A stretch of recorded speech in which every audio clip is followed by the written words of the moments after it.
One of the most important things is shooting the actual video. So let's do that. We're going to take this camera, a shoulder rig, and a couple of lenses and use the natural light of the sun. Hey guys, we're in the Kingswood today. We're going to do some filming. I've got the Blackmagic 4K Pocket.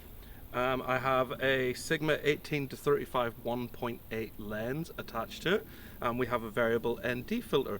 So what we're going to do today is just grab a few shots of the forest and see if we can make a little short story. It's not going to be anything exciting, but it gives us a chance to take that footage back to the studio, edit it, and then color grade it. One of the most important things to remember when you're shooting video is to have accessories that can stabilize your camera, such as a tripod, a gimbal, or what we're using now, a shoulder rig. The reason for this is more contact points on your body and extra weight behind to keep the camera stable so that we can make smooth movements. So today we're going to do something a little bit different, and that is we're going to take this drone up into the sky to get some aerial footage. I know this isn't really covered in the course, but why not? We have a drone, let's use it.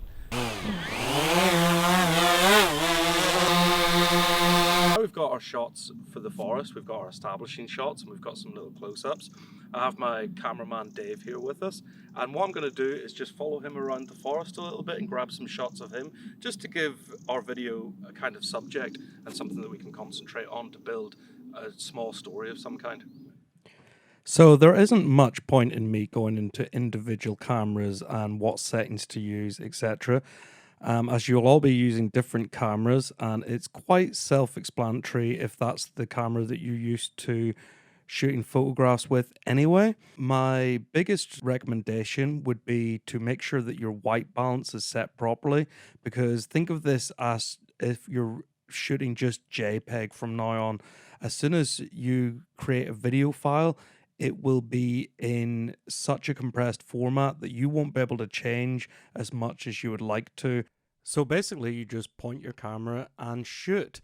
The other thing is, not a lot of DSLRs have autofocus. You might be lucky and you might have it, but I always recommend using manual focus and focusing by yourself. That's what I do, that's what I've always done, and that's what I will continue to do for accuracy. The only other thing I would say is, as you can see, these shots aren't very colorful because they haven't been color graded yet.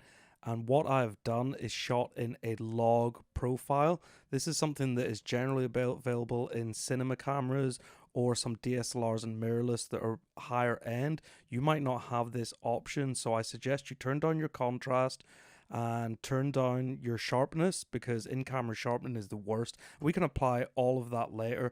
So what a log profile does is basically it shoots with a higher dynamic range. It kind of squeezes everything in with less saturated colors so that we can bring that out later in the grading process.